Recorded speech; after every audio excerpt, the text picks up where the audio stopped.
Aku pernah percaya bahwa semua yang hilang akan kembali dengan cara yang sama. Seperti pintu yang tak benar-benar terkunci. Hanya saja menunggu disentuh waktu. Tapi ternyata tidak semua pulang.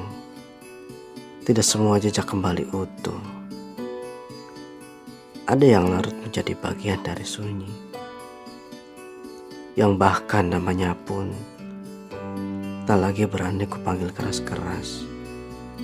Di malam yang panjang seperti ini, aku sering duduk tanpa arah, mendengarkan suara di dalam kepala yang entah milik siapa.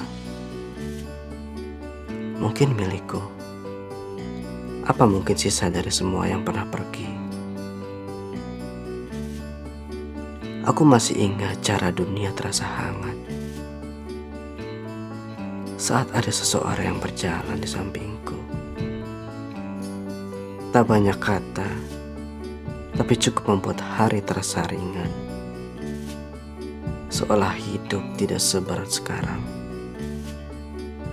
Namun waktu, ia tidak pernah meminta izin. Ia mengambil pelan-pelan. Hingga aku baru sadar kehilangan. Saat semua sudah terlalu jauh untuk digapai. Dan aku belajar bahwa tidak semua luka harus berdarah.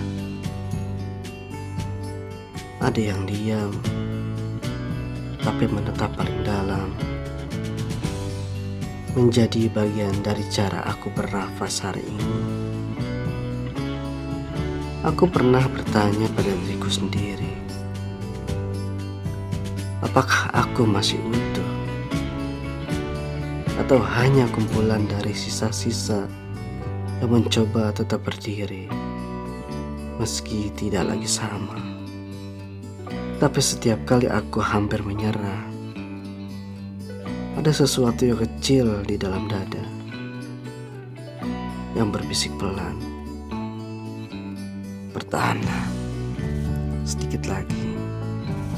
Entah itu harapan atau hanya kebiasaan untuk tidak runtuh.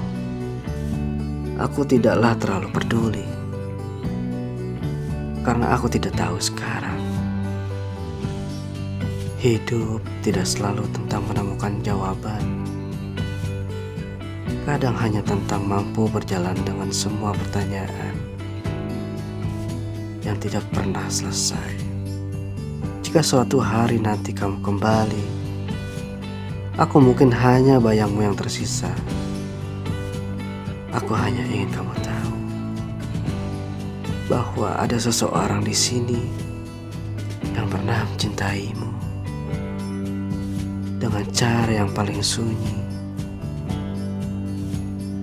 Dan jika ada lagi pertemuan, biarlah semua ini tetap menjadi hening yang menyimpan namamu tanpa suara, tanpa ingin kembali. Dan akhirnya aku mengerti, tidak semua hilang harus ditemukan. Beberapa hanya perlu dikenang, agar kita tahu bahwa kita pernah hidup dengan perasaan yang benar-benar dalam.